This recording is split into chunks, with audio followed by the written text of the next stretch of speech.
You should be the host here. We're laughing at you. We're both Munster people, diehard Munster people, and we want them to do well. The Red 78 with Alan Quinlan and Niamh Briggs. Nobody knows Munster rugby better. I'd like to think I know a lot. Hello and welcome back. I'm Alan Quinlan and you're listening to episode 36, The Red 78 here on the Rugby channel. And with me as always is Niamh Briggs. Great to have you back, Niamh. How was your summer? It was great, Quinny. Not as good as yours, I'm not sure, because you got to go to New Zealand and witness that unbelievable series win. But we went to Japan in August with the women's squad. It was brilliant. Brilliant learning for such a young group. But so it was good. I had my hip replaced, so that was a big thing. Replaced? Yeah, in June. So that was a big thing. My goodness. I suppose. But I'm just getting back on my feet now, which is great timing for the season. And how was the tour in Japan as regards, given the development you were talking about, yourself and Greg and the other coaches, and maybe to be together and away in that environment? I was chatting about it on Off the Ball about, the benefits of being away in tour, how you can spend more time with coaches, get to know players and stuff. So how did the girls adapt to that and enjoy it? Obviously, you won the first one and probably disappointed with the second result, but still, how was the tour overall from those? Yeah, look, it was class. I think the group were so good to be around. They really bought into everything. I think they became very, very close. And you're right, the first week was brilliant. We had to come back from being a couple of scores down and not to panic with so many young girls on the pitch was brilliant. The second week, I think, while we want to win everything, we're very realistic in relation to the fact that we struggled the second week to hit the intensity of training as the first week, because I think the fatigue element, and we picked up a few injuries in that first test, and that's a big learning for us as coaches, but also for players to be able to back things up after day or week after week, and having that consistency. In the Six Nations you might get it for 2 weeks and then you're off for a week, whereas this was so intense for the 3.5 weeks that we were together. So, but it was brilliant. Japan is incredible. I don't know if you got to go in the World Cup. It's a lovely, lovely place. People are unbelievable. The culture was amazing, and for that group to be able to go and experience something like that was, for me, we spoke about it beforehand as a group. In terms of the coaching group, it wasn't really about the results. It was about educating players in terms of their game knowledge, game awareness, but also about the high performance element and how to look after their bodies off the pitch. And I think it was always going to be a win from that perspective. So it was brilliant. Brilliant few weeks.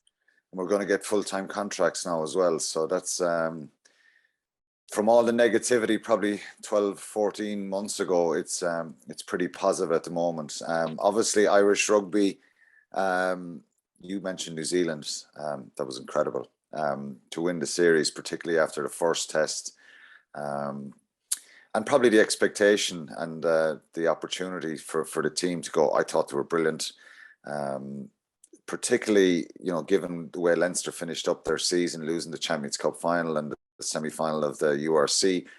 I thought they'd be a little bit, given that the vast majority of Leinster players were on the Irish team, that they'd be a bit scarred from that, and it was incredible just to be there. So hopefully we haven't peaked too soon. We probably did and got excited about it in 2018, and then 19 was a disappointing World Cup. But anyway, that's 12 months away. In 12 months' time, we'll be talking about the World Cup. We're back talking about Munster, and we want to get fan engagement. Obviously, that was something that we really enjoyed last year, giving the fans a voice and an opportunity to give their opinions, really, because they're the ones that are in the stands, are supporting the team, following the team around Europe. So we want the fans to get involved, and you can tweet us at Rugby Channel 15 or at either of our own personal Twitter handles. You can leave a comment on YouTube. And it's a fresh start, really. New coaches. I put a tweet out yesterday just to see what the reaction would be and what the expectations were for the fans for this season. There's certainly, it was a disappointing end to last season, given probably that Leinster game in the Aviva lingers a bit, and particularly the Ulster game up in Belfast. I think it was a disappointing thing for players, for the fans, for everybody who supports Munster Rugby. But there's a sense now that there's a little bit of excitement around the new coaches that have come in, some new players. We'll talk about them in a minute. But if you want to read out some of the tweets from people who sent them. Yeah, look, I think you spoke about the expectations and the thoughts of people, and you're right. It was all centered around the new coaches. I think, all new coaches, a couple of new players. But my worry for the new season is the tight head prop would be in serious trouble if the current crop of young props don't flourish. That's from Michael Coveney. So I think we'll speak about that later on in relation to that. But we've always been, mindful of the front row issues. And Philip Quinlan, I'd love to think all the players will have the same respect for a number 2 that they have, that has been elevated to the number 1. Hopefully Graham has big enough arsenal to make this step up.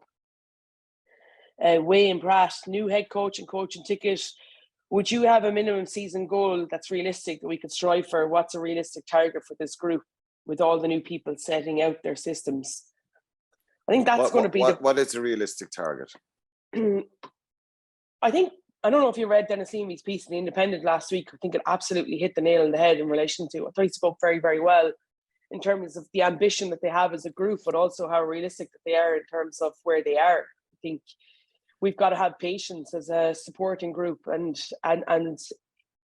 be able to kind of take the emotion away from it and have, as Munster fans, and have a look at the process. And all you're looking for is improvements week on week. And I think that's going to take time. Like, having watched a couple of train sessions over the summer, they're training at a different level than I'd seen in the previous 2 years. And it looked really exciting, but also it's going to take time for them to get used to that type of unstructured play to be able to put their skills under pressure.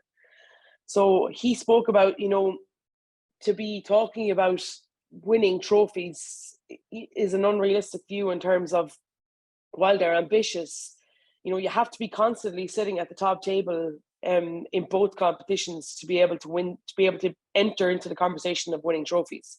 Munster haven't done that. So I think you're looking at playoffs and knockouts, and to get that far and see improvements week on week in players that either have stagnated over the last few seasons in relation to the way that Munster had been playing, or we soon see new blood, which we'll speak about afterwards, coming through the ranks because they're flourishing in this type of game that they're trying to play. So I think that's probably the long-winded answer. What would your realistic goals be? In simple terms, I think Munster fans would like to see a little bit more ambition in attack.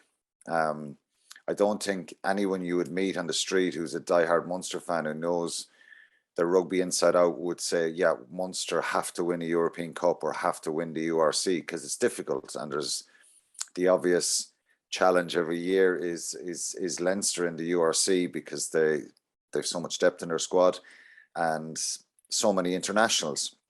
Europe is a different kettle of fish. I think they could take hope from what they produced against Toulouse last year in that quarterfinal in the Aviva, and maybe united the fans a little bit and got that feel-good factor back, that buzz about Europe again.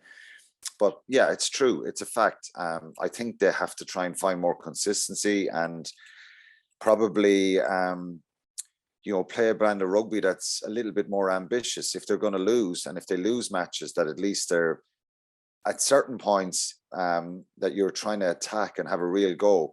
And I think that'll be satisfactory for the fans if they show that passion and heart. And if they're beaten by a better team on the day, I think that's acceptable. It's difficult because of so many games. You've got to manage the squads. The internationals are in and out. Getting that emotional pitch right. For me, I think the big thing that I would like to see probably is the younger players maturing a little bit more, getting a hardened edge, keeping the standards pretty high. And as you said, we will talk about the coaches as well and what they will bring, what we hope they will bring anyway. So yeah, I think, look, Dennis is right in probably what he's saying. There probably has to be a little bit of patience here. I'm just interested in a little bit. Philip Quinlan says there, respect for the coaches. Is that something that for Graham Rowntree would be challenging? He knows the players. Sometimes you worry about comfort zones and guys, having a familiarity and a kind of a bond with a coach.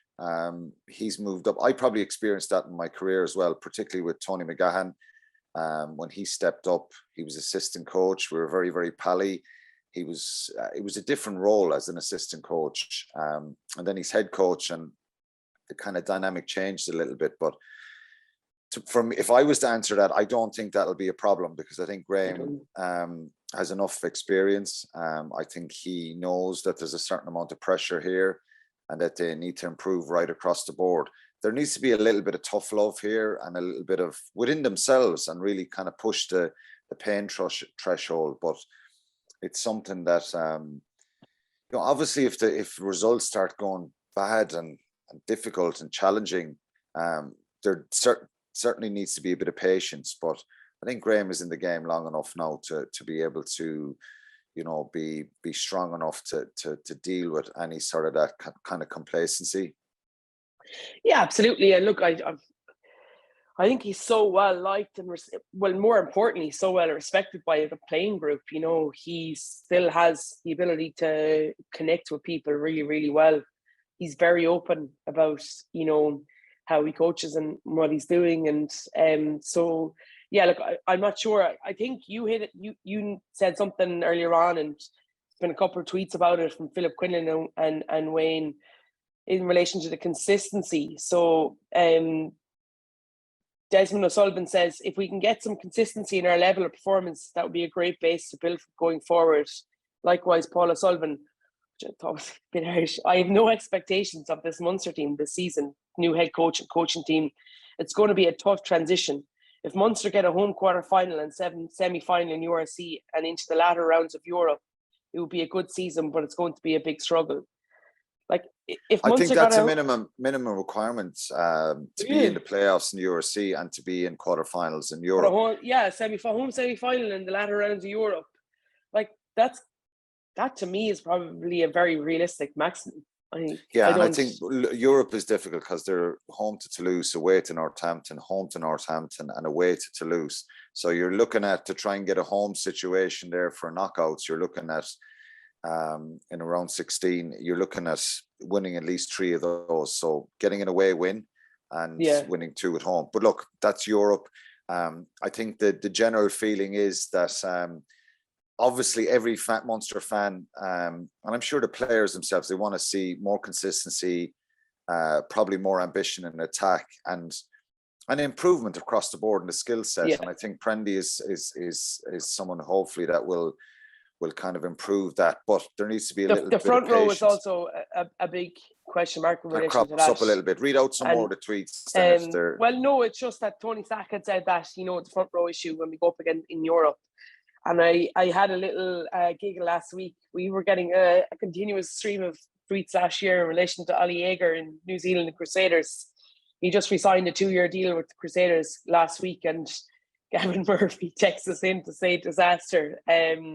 So yeah, look, I think we've got to be realistic in terms of budgeting and where Munster are financially, and I think that could be a big reason. But I also think, Kenyon Knox and Roman Salanoa have been there training within this group for the last couple of seasons, and I think it's time now that we've got to see them make this jump. I think that's going to be the most important thing. Munster have invested a lot in terms of their development and their. But people will ask this question, Niamh. If Munster lose games and it comes down to front row issues or inexperience, or I think everybody would love to see Roman Salanoa, Kenyon Knox, James French, these guys step up, and of course Stephen Archer is there. John Ryan is gone, but if we have some of the issues in the latter stages in those big games, the question will come, why didn't Munster sign a tight head? Why didn't Munster sign more depth? Like Chris Moore has come in at hooker. He came from Exeter University, and I'm hearing a lot of positive stuff about him. So your hookers are Niall Scannell, Dermot Barnes, Scott Buckley, and Chris Moore. Your props are Dave Kilcoyne, Jeremy Lockman, Liam O'Connor, Josh Wycherley. That's 4 loose heads. Tight heads, Stephen Archer, Kenyon Knox, Roman Salanoa, and James French. James French was due to start last week against Ulster in that development game, which got cancelled obviously because of the Queen's passing. So I'll imagine they'll go in and around the squad for this weekend, which will be really interesting to see. They're playing again on Saturday, and these are the type of guys that we've got to invest in. I think the likes of Kenyon and Roman Salnoa, they've been training with that senior group, but in the last 2 seasons, we've got to see a jump now. We've got to see them trusted, and if it's the case that it's going to, like, we can't put them in 1 or 2 games and think, oh, like, you know, we've lost those games there, you know, cast them aside. We've got to be patient with them because they've never had a consistent run of games over a period of time. Clearly, there is something about them that Munster have continued to hold on to them and allowed other players to go. So, like the coaches, we've got to give them time to grow and develop, which is a really difficult thing because you're doing it on a stage where, you know, you're going to be vulnerable and people are going to comment on you. But I think we've got to allow them to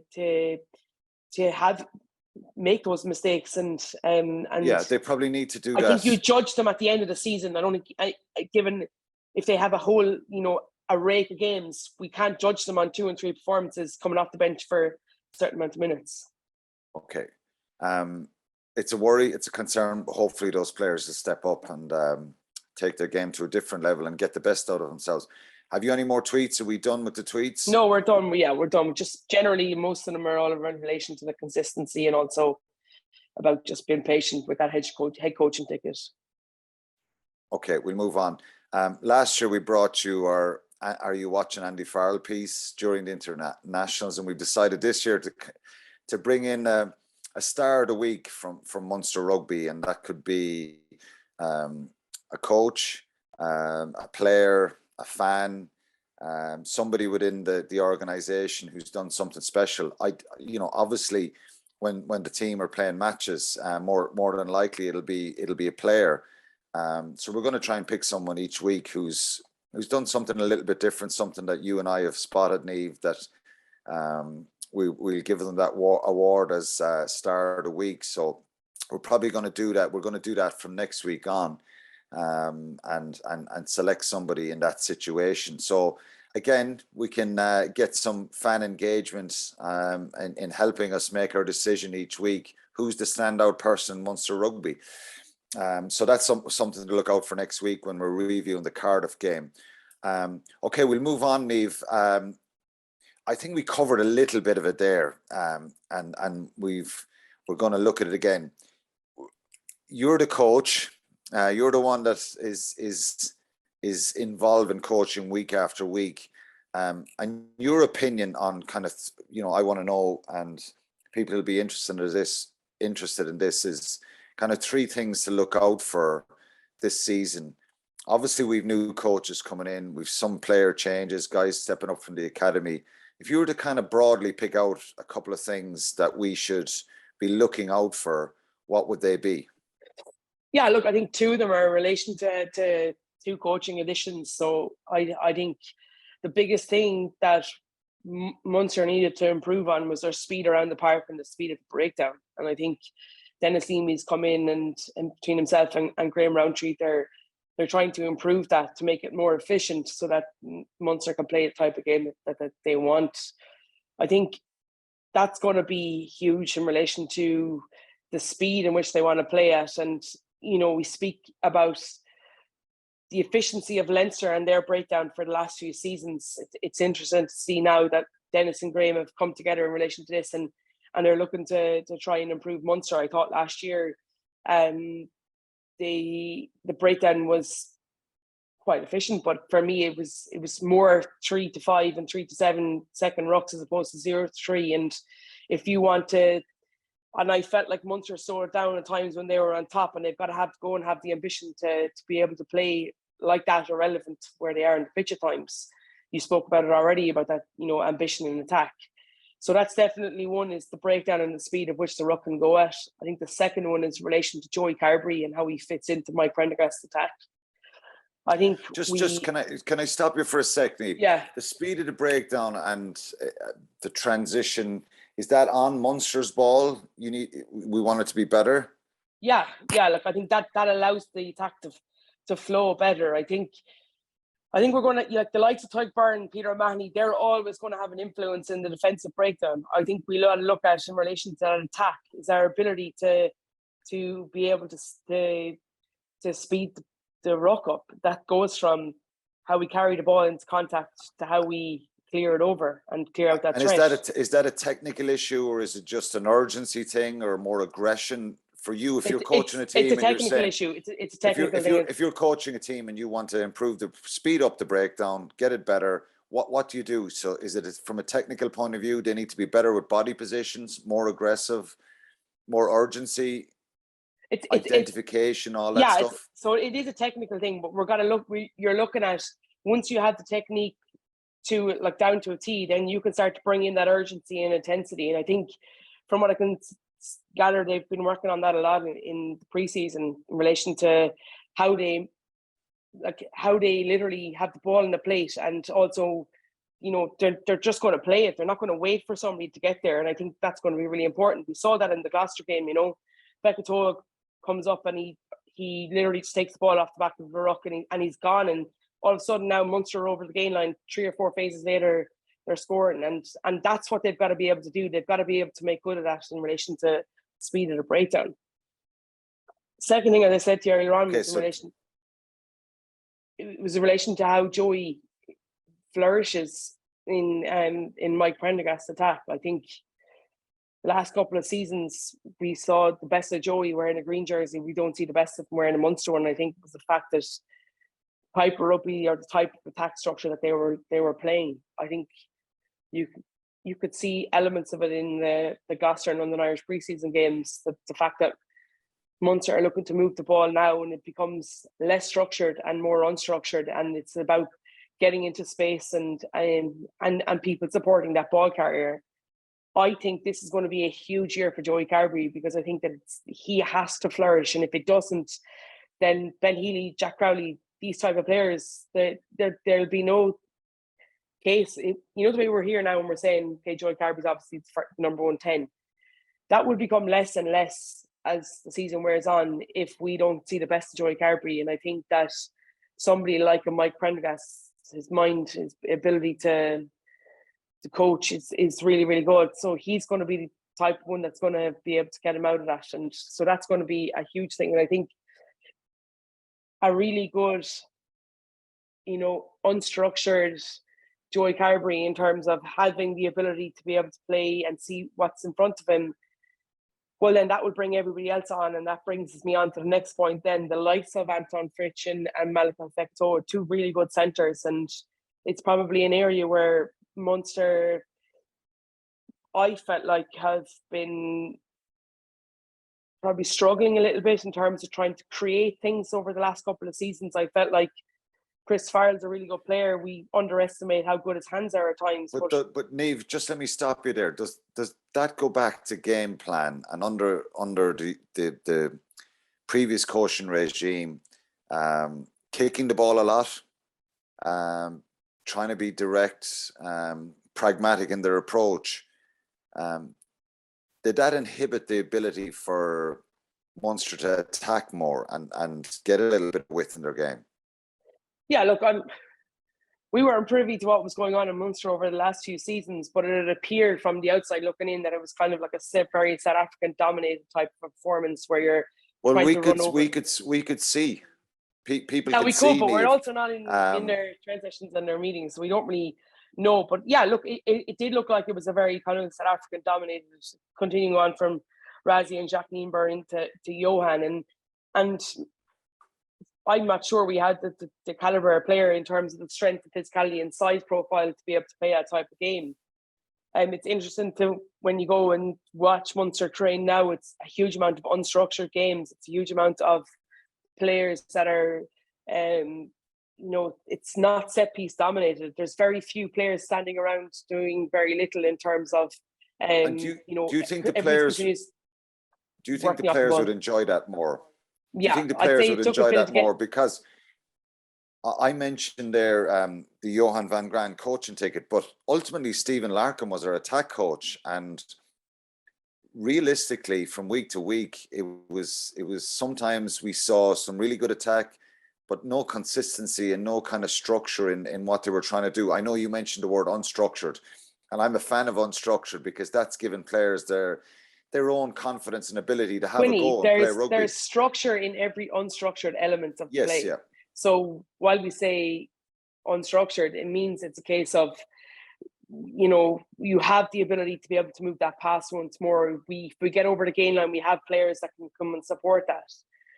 You have to remember, yes, 100%. We felt like we both spoke about last season in relation to the changing of the attack quite a bit. And I'm sure there was a lot of tinkering going on in terms of trying to find solutions, but ultimately it rests on the head coach. And I felt last season, you know, that was probably an area that we kind of were looking for improvement all the time. Whereas I feel now that I think that the first few weeks are definitely going to be a little bit messy of this URC campaign, because obviously players coming in and out, but also because players are going to be empowered to try things and to create instances like under pressure, like 2v1s, 3v2s that they do in training in games. And look, you can't realistically match that intensity of a competitive game in training. So, you know, it's going to take a while to get used to it. But for me, the big change over this pre-season has been watching players, the intensity that they're going at. I'd imagine as a group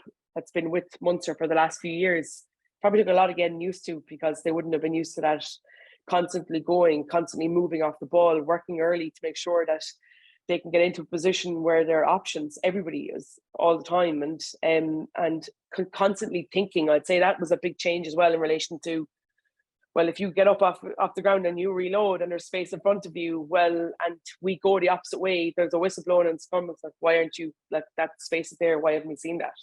So they're literally constantly being forced to put under pressure, and mentally as well. So that's going to be a big thing going forward this season, I think, in terms of seeing that attack flourish. Do you think the players are accepting of this and enjoying this and want to play like this? Yeah, look, I haven't really spoke to any of them, but they look like they're having a good time in training, which is always good. And it's interesting to see that their personalities are allowed to come out. It's great to see Simon Sebo literally, anybody drops the ball and he's the first person in their face whooping and hollering about it. And it's great to see that, because I think that if you allow players to flourish within their own personalities, then you're going to get better players on the pitch. And I'd like to think that they're enjoying it. If it was me and I was playing still, I'm not going to speak for you.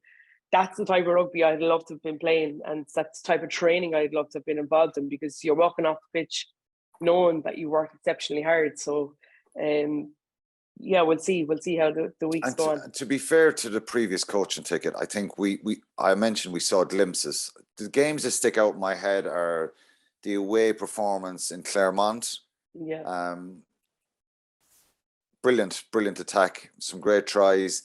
The Scarlets game last season, but they're kind of hard to pick, these games, the attack.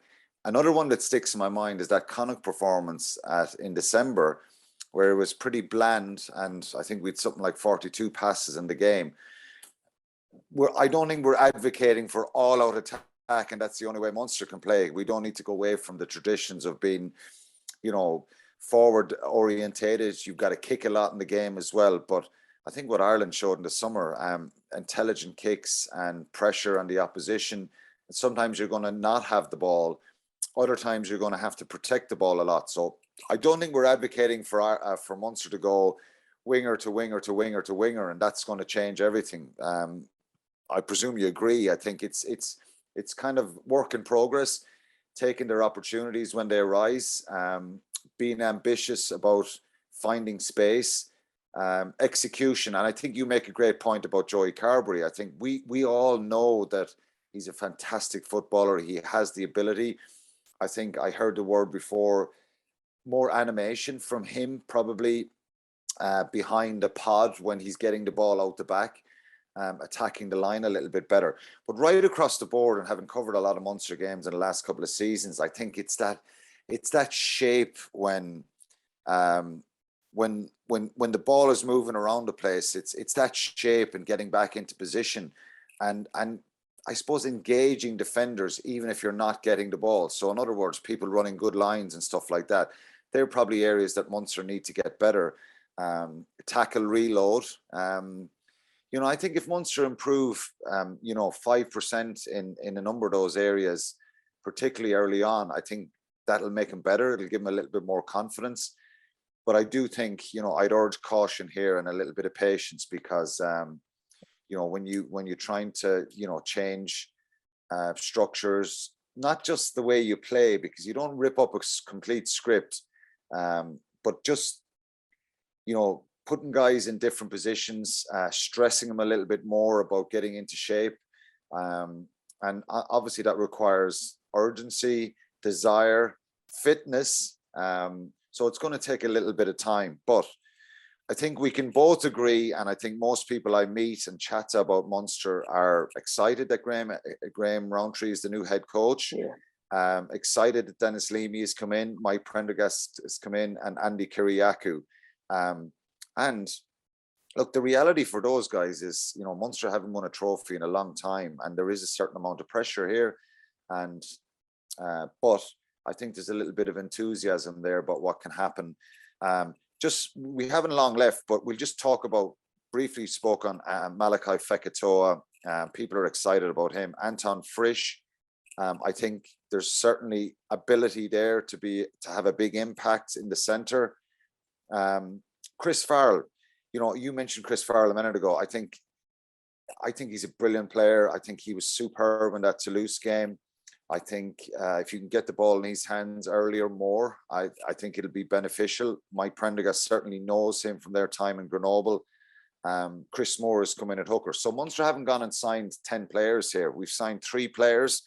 A couple of guys have stepped up from the academy. Let me see. RG Snyman as well. People want him back. I was hoping he'd be back for the start of the season. He's obviously had an horrendous situation with the 2 knee injuries. People will be very, very excited to get him back and to see him in a Munster jersey. There's one player that jumped out, and I watched highlights of those 2 pre-season games against Gloucester and London Irish. Now, I did see some tweets saying, I'm not that enthused because of the pre-season games. Yeah, I wouldn't worry about that. Both Munster were beaten 28-19 by Gloucester and 19-14 by London Irish. In both games, they were well behind at half-time.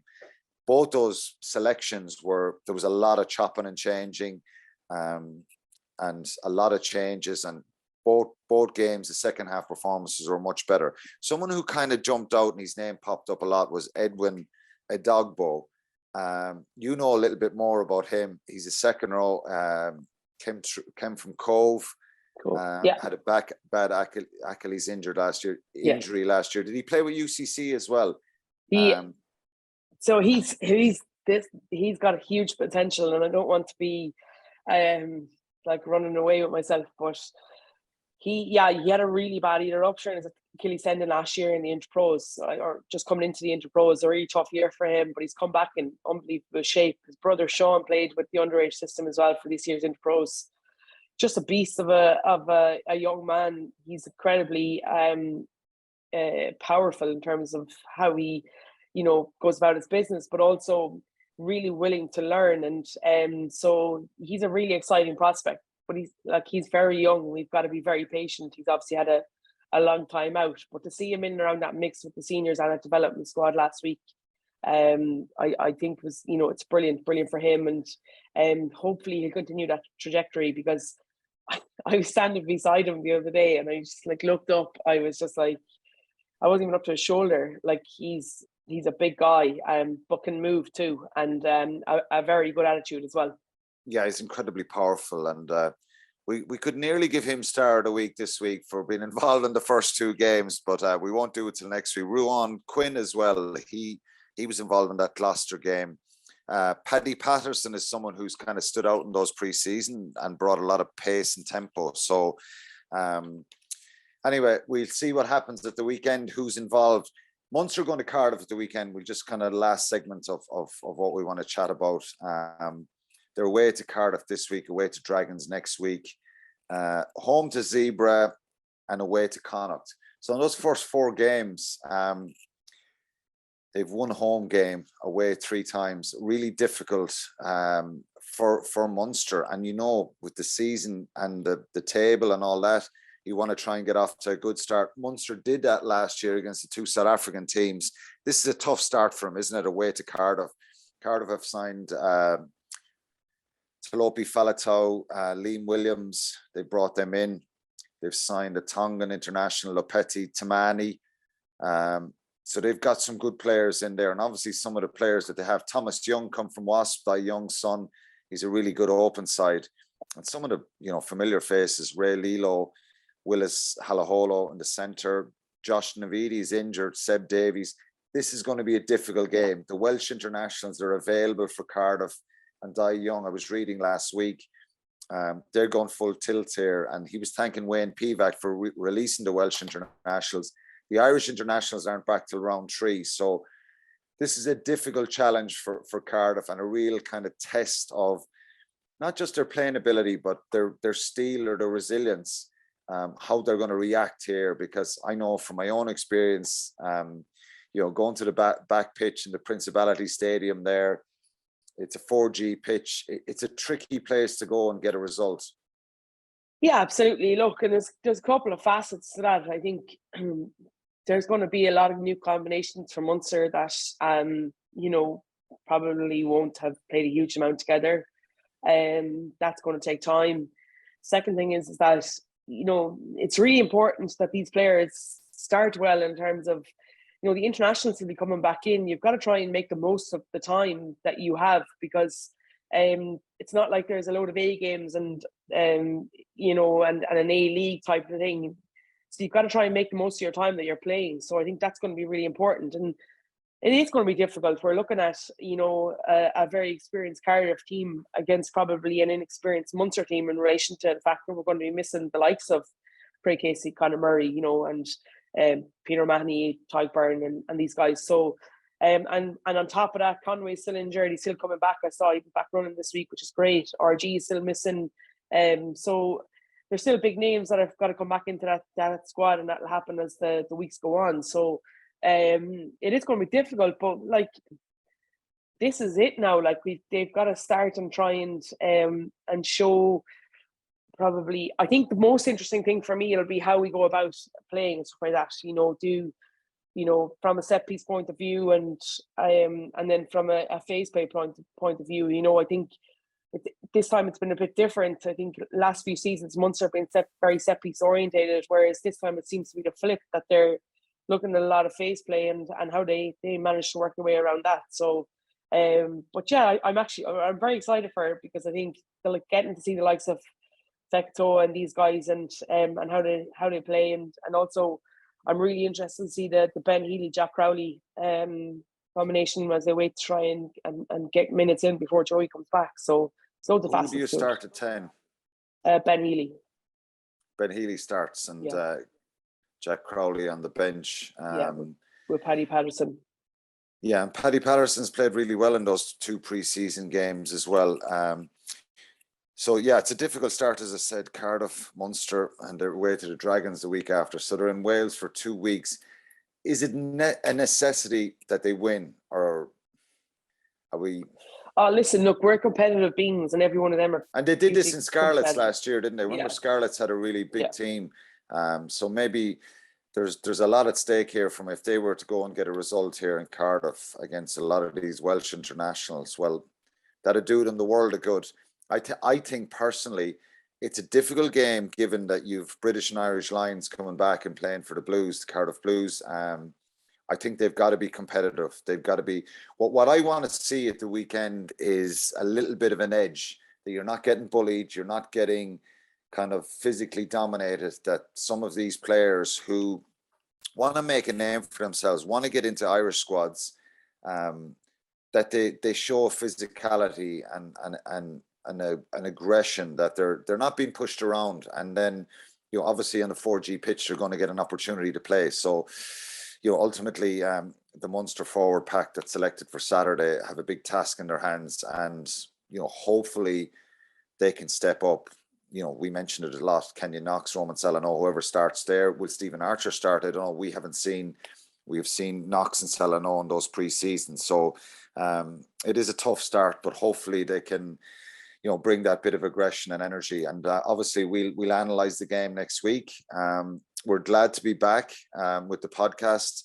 We're also glad to be back to see Munster playing again, and we'll analyse and go through their performances, and hopefully have some interaction from Munster people as well, players, coaches, fans throughout the season. That's it for episode 36 of the Rev 78. To make sure you get the podcast straight to your phone every week, just search for the Red 78 wherever you get your podcasts and subscribe. Don't forget to get in touch with either Niamh or me with tweets, your thoughts, your observations at the weekend, or you can leave a comment on the YouTube channel, or else on at Rugby channel 15 you can leave a tweet there. So that's it, Niamh. First one down of the new season. Looking forward to it, and hopefully we'll have some positive things to say. A win is what we want, but it's a difficult task. But hopefully we'll be talking about a positive performance from Munster, and chat to you next week. Thank you. Thanks, Quinny. The Munster Rugby Podcast, Red 78 with Alan Quinlan and Niamh Briggs. Nobody knows Munster Rugby better.